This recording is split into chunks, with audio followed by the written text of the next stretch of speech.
Hello दोस्तों, कैसे हैं आप सभी लोग। उम्मीद है बहुत अच्छे होंगे। हम लोग यूपी पीजीटी 2016 को 2013 को कंप्लीट कर चुके हैं। आज हमें यूपी पीजीटी 2011 स्टार्ट करना है। ठीक है, तो अगर आप लोग देख चुके हैं तब तो बहुत अच्छी बात है, और अगर आपने अभी 2013 या 16 का नहीं देखा है तो फिर आप वहां जाके प्लेलिस्ट से देख सकते हैं, और ये काफ़ी हेल्पफुल होगा। आप लोग सभी जानते ही होंगे कि यूपी टीजीटी हो या पीजीटी, इसमें काफ़ी क्वेश्चन रिपीट जरूर होते हैं। तो चलिए स्टार्ट करते हैं। यूपी पीजीटी 2013 का पहला क्वेश्चन क्या है। हीमोग्लोबिन इन मेटालोपोर्फोरिन ऑफ, यानी कि जो हीमोग्लोबिन होता है वो किसका मेटालोपोर्फोरिन होता है। तो इसमें आपको पता है कि आयरन मेटल होता है, वो भी +2 ऑक्सीडेशन स्टेट पे, यानी Fe2+ जो होगा वो आपका सही आंसर हो जाएगा। अगले क्वेश्चन को देखेंगे। फेरोसीन, आपको बताना है कि फेरोसीन क्या होता है। इसका आपको देखिए स्ट्रक्चरल फार्मूला गिवन है। तो फेरोसीन जो होता है ये Fe से कनेक्टेड होते हैं, क्या, दो यहाँ पे 5 मेंबर्ड रिंग को अटैच कर दीजिए। इसको आप कह सकते हैं डाईसाइक्लोपेंटा, यानी डाईसाइक्लोपेंटा, और यहाँ पे अल्टरनेट डबल बॉन्ड होगा, यानी डाई इनिल बोल सकते हैं आप इसको, और फिर आयरन है तो आयरन बोल सकते हैं। ये इसका नेम हो जाएगा। इसमें देखिए कौन सा ऑप्शन सही होगा आपका। तो आपका ऑप्शन जो है वो सेकंड ऑप्शन सही हो जाएगा, यानी ऑप्शन बी।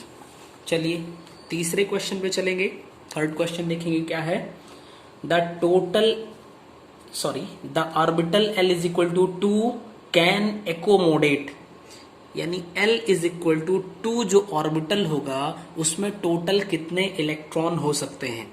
तो आप समझो L इज इक्वल टू 2 किसके लिए होता है।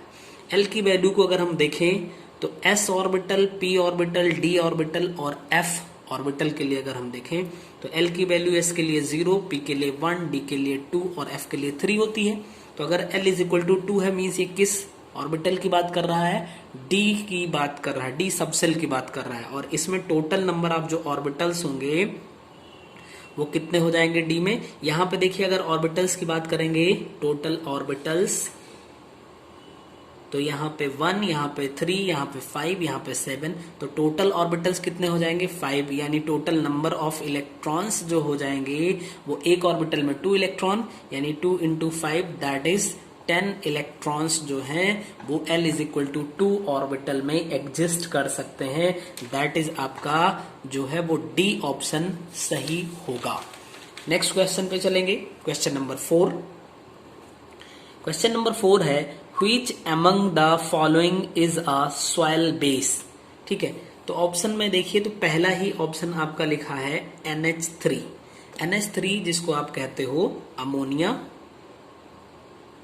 ठीक है, तो जो आपका अमोनिया है ये बेस की तरह, यानी सॉइल बेस की तरह काम करता है। इसके अगर pH की वैल्यू आप देखेंगे तो ये नियर अबाउट जो है वो 9 के आसपास जाती है। तो आपका ये सही आंसर हो जाएगा। अगले क्वेश्चन पे चलेंगे। क्वेश्चन नंबर 5 देखेंगे। बेकिंग सोडा इज, बहुत ही आसान सा क्वेश्चन है। बेकिंग सोडे को आप कहते हो खाने वाला सोडा, यानी बेकिंग सोडा। इसी को आप कह सकते हो कुकिंग सोडा, या फिर इसी को हम बोलते हैं सोडियम बाइकार्बोनेट भी बोलते हैं। और इसका जो फॉर्मूला होता है NaHCO3 होता है।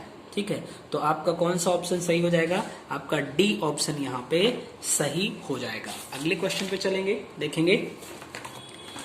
Next question is question number 6 क्या है।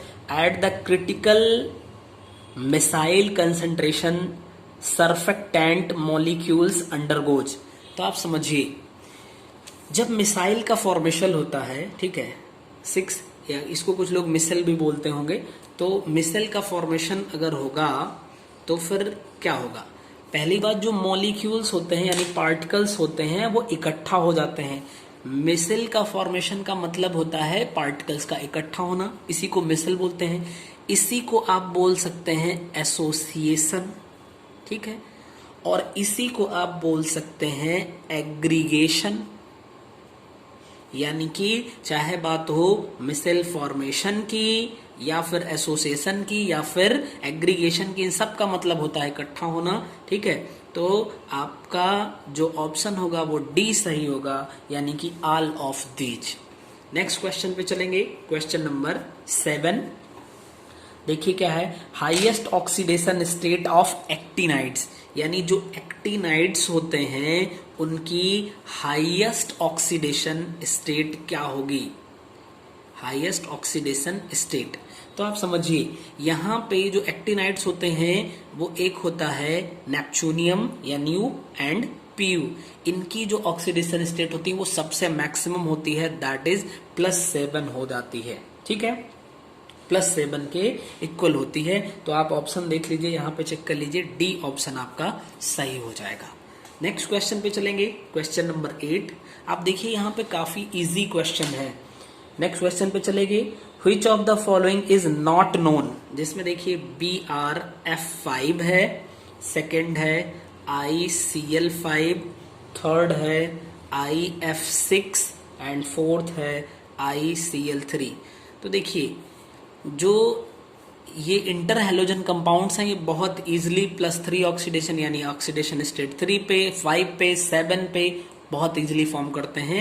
IF6 जो होता है ये फॉर्म नहीं होता है। इसका मतलब ये कौन सा ऑप्शन होगा, सी ऑप्शन आपका है, यानी कि IF6 फॉर्म नहीं होता बल्कि IF7 का फॉर्मेशन होता है, ठीक है। तो आपका सी ऑप्शन यहाँ पे सही हो जाएगा। क्वेश्चन नंबर 9 पे चलेंगे, कंजुगेट एसिड ऑफ वाटर। तो आप समझिए, यानी अगर हम वाटर को मान लो किसी एसिड में डिसॉल्व कर लें, HCl में हमने डिसॉल्व कर लिया, तो हमें क्या मिलेगा, यहाँ से ये H+ डोनेट करेगा, यहाँ पे पहुंच जाएगा, यानी H3O+ बन जाएगा और Cl- बन जाएगा। बताइए कोई दिक्कत नहीं ना। ये है आपका एसिड और ये है आपका, यानी एसिड से जो रिएक्शन करेगा वो बेस की तरह एक्ट करेगा, और यहाँ पे इसका नेचर हो जाएगा एसिड और ये बेस की तरह काम कर जाएगा, ठीक है ना। बताइए, तो आप समझिए वाटर का जो कांजुगेट एसिड पूछा है, तो कांजुगेट एसिड जो है वो आपका क्या हो जाएगा, H3O+, ठीक है। तो ऑप्शन चेक कर लीजिए, आपका बी ऑप्शन सही हो जाएगा। नेक्स्ट क्वेश्चन पे चलेंगे, क्वेश्चन नंबर 10 क्या है, which contains double bond O2+, O2- दो बार ऑप्शन में दे दिया एंड O2 है। हमें पता है अगर हम O का यानी O2 का बॉन्ड स्ट्रक्चर ड्रा करें तो हमें मिलेगा O डबल बॉन्ड O, यानी आपका फोर्थ ऑप्शन सही होगा। बहुत ही इजी क्वेश्चन है, तो इजी क्वेश्चन है तो हम लोग थोड़ा जल्दी जल्दी चलें। 11th नंबर क्वेश्चन पे चलिए, देखिए क्या है, which is Ziggler NATA catalyst, ठीक है, जिगलर नाटा कैटालिस्ट। जिगलर नाटा कैटालिस्ट किसे बोलते हैं, तो आपको पता है जब TiCl4 में C2H5 होल थ्राइस Al, ठीक है, इसी को आप बोलते हो जिगलर नाटा कैटालिस्ट। और इसका यूज जो है वो आप प्लास्टिक के सब्सटेंसेज को बनाने के लिए यूज करते हो, यानी प्लास्टिक यूटेंसिल में आप इसका यूज कर सकते हो और करते हो। पॉलीथीन बनाने में जिगलर नाटा कैटालिस्ट का भी यूज किया जाता है। तो ऑप्शन अगर देखिए तो TiCl4 तो कहीं नहीं गिवन है, बट आपका सेकेंड पार्ट गिवन है, कौन से ऑप्शन में, ए ऑप्शन में, तो यही आपका सही हो जाएगा, ठीक है। चलिए नेक्स्ट क्वेश्चन पे चलेंगे। 12th नंबर क्वेश्चन क्या है, out of following which is outer orbital complex, यानी कि 4 ऑप्शन गिवन है, इसमें कौन सा आउटर ऑर्बिटल कॉम्प्लेक्स है। आउटर और इनर का मतलब समझिए, जैसे एक होता है आप कहते हो sp3, अगर इसके पहले यहाँ पे d ऑर्बिटल का यूज हो रहा है तो इसको इनर ऑर्बिटल बोलेंगे। और इसके बाद के अगर डी का यूज हो रहा है तो उसको हम बोलेंगे आउटर ऑर्बिटल कॉम्प्लेक्स। यानी किसी कॉम्प्लेक्स में अगर sp3 के बाद के डी ऑर्बिटल का यूज हुआ तो उसको हम बोलेंगे क्या, आउटर ऑर्बिटल कॉम्प्लेक्स। अगर इसके पहले का यूज हो रहा है तो इनर डी ऑर्बिटल कॉम्प्लेक्स हम बोलेंगे। अब जैसे देख लीजिए यहां पे पहला है NiCN4 और यहां पे है 2-। ठीक है, तो पहली बात यहां पे समझिए निकिल है, निकिल का हो जाएगा 3D8 and 4s2। Oxidation state यहां पे निकालेंगे तो कितना आ जाएगा +2, यानी कि यहां से 2 हट गया, 8 बचा। 8 का मतलब 1 2 3 4 5, 1 electron, 2 electron, 3 electron, 4 electron, 5 6 7 8। CN जो है ये कैसा कैटालिस्ट है आपका, ये स्ट्रॉन्ग फील्ड कैटालिस्ट है, तो इसलिए पेयरिंग कर देगा, ये इलेक्ट्रॉन यहां पे चला जाएगा और यहां जो होगा वो DsP2 हाइब्रिडाइजेशन आ जाएगा। DsP2 यानी इनर डी ऑर्बिटल का यूज हुआ यहां पे। बी ऑप्शन में अगर देखें तो क्या है, FeCN6 एंड 4-। इसको अगर आप देखिए तो आपका आ जाएगा यहाँ पे Fe+2 ऑक्सीडेशन स्टेट पे है, यानी 2 इलेक्ट्रॉन यहां से चला जाएगा, 3D6 बचेगा। 3D6 का मतलब 1 इलेक्ट्रॉन, 2 3 4 5 6, और ये स्ट्रॉन्ग फील्ड लिगेंड है इसलिए ये क्या कर देगा, पेयरिंग कर देगा। और जब पेयरिंग करेगा यहाँ पे तो D2sp3 ऑर्बिटल, यानी कि यहाँ भी आपका इनर ऑर्बिटल का यूज हो गया है। ठीक है, सी ऑप्शन पे चलेंगे, ZnNH3 एंड 2+। यहां पे देखिए ऑक्सीडेशन स्टेट Zn की क्या है, +2 है, 3D10 मिल जाएगा और 4s2। अगर +2 देखेंगे तो यहां से हटेगा, यानी 3D10 बचेगा।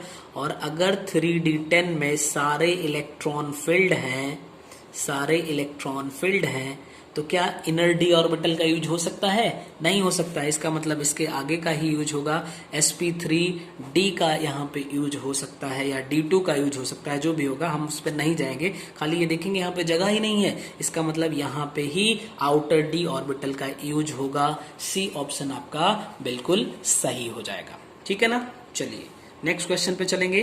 क्वेश्चन नंबर 13, हाइब्रिडाइजेशन इन MnX4 2-। MnX4 2-।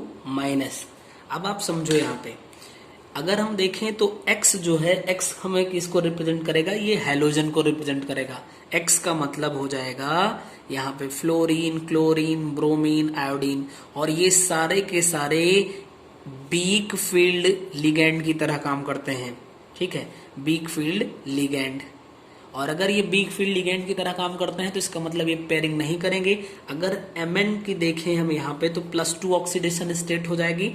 +2 ऑक्सीडेशन स्टेट का मतलब 3D4 आ जाएगा।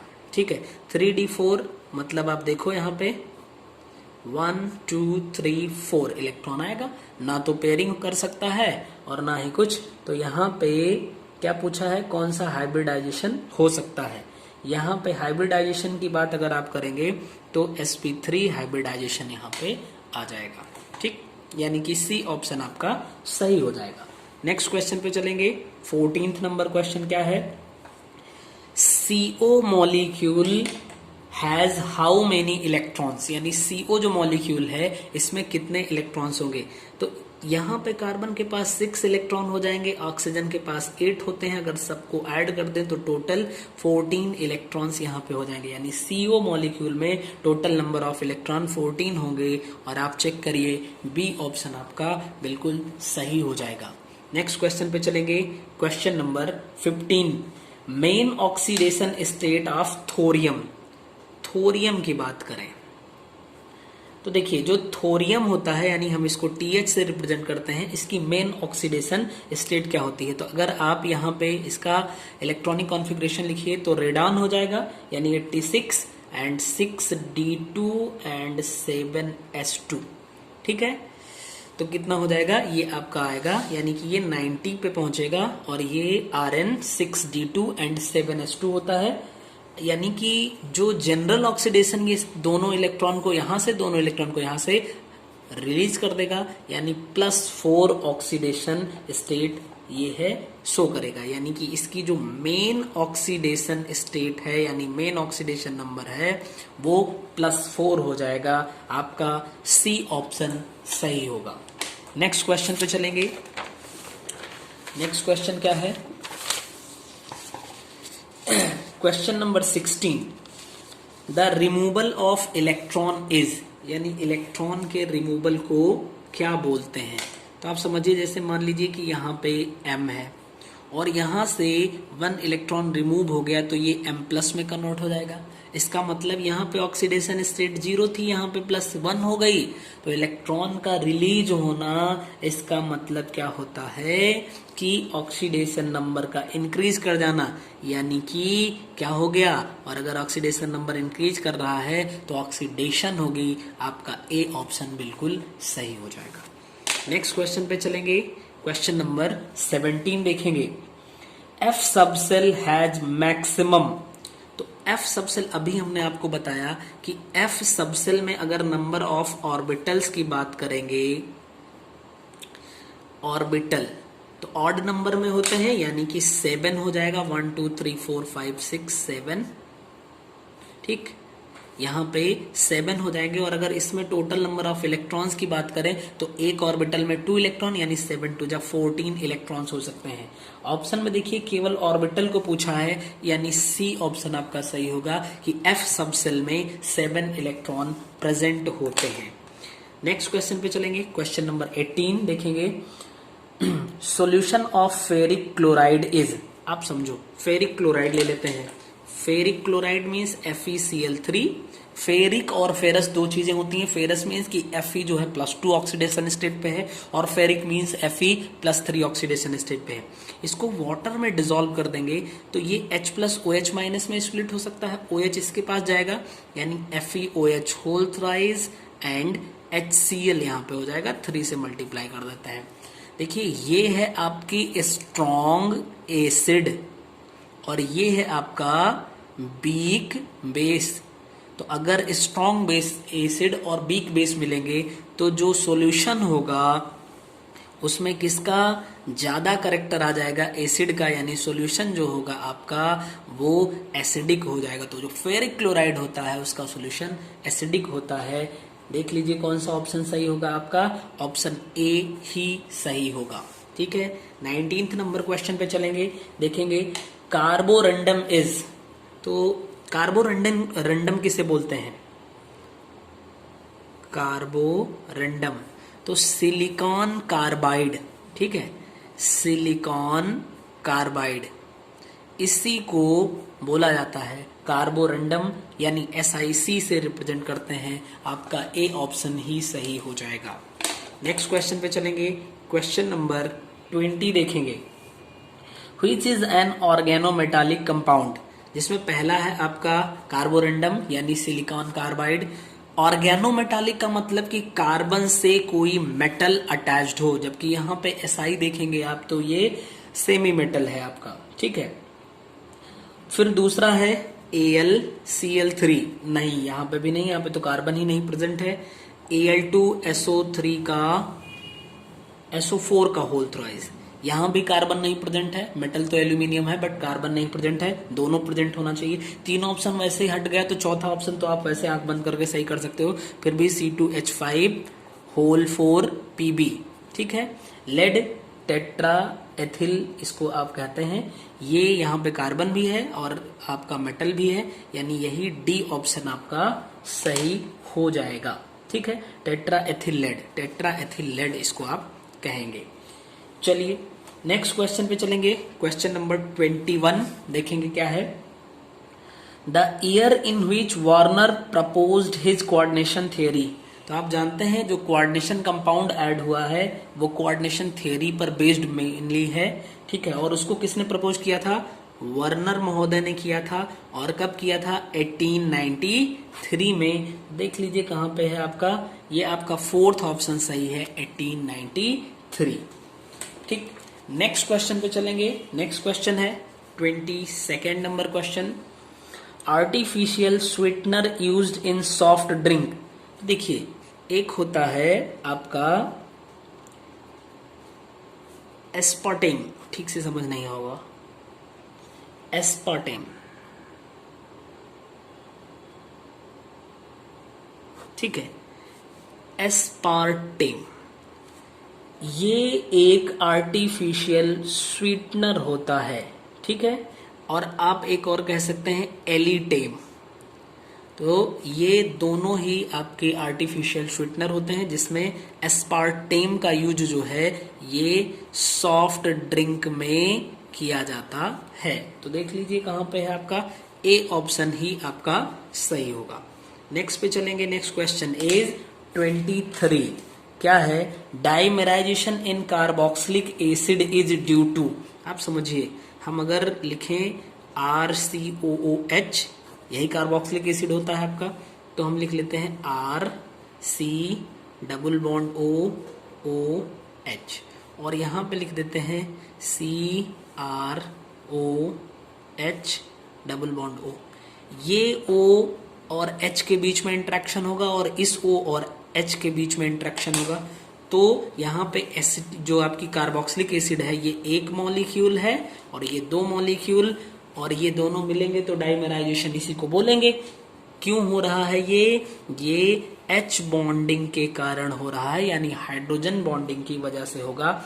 अच्छा, दो मॉलिक्यूल्स के बीच में है, एक मॉलिक्यूल ये, एक मॉलिक्यूल ये। अगर with in molecule between two atoms hydrogen bond का फॉर्मेशन होता है तो उसको इंट्रामोलिक्यूलर बोलते हैं। और अगर टू डिफरेंट मॉलिक्यूल्स के एटम्स के बिटवीन में होता है तो इसको बोलते हैं इंटरमॉलिक्यूलर हाइड्रोजन बॉन्डिंग। यानी आपका जो है वो फोर्थ ऑप्शन सही होगा। तो इस तरीके से आज हम लोगों ने 23 क्वेश्चन कंप्लीट कर लिया है। अब इससे आगे यानी क्वेश्चन नंबर 24 से आगे हम लोग नेक्स्ट वीडियो में बात करेंगे। आप सभी लोग तब तक बहुत अच्छे से पढ़ाई करते रहिए और स्वस्थ रहिए। मिलते हैं नेक्स्ट वीडियो में। Thank you.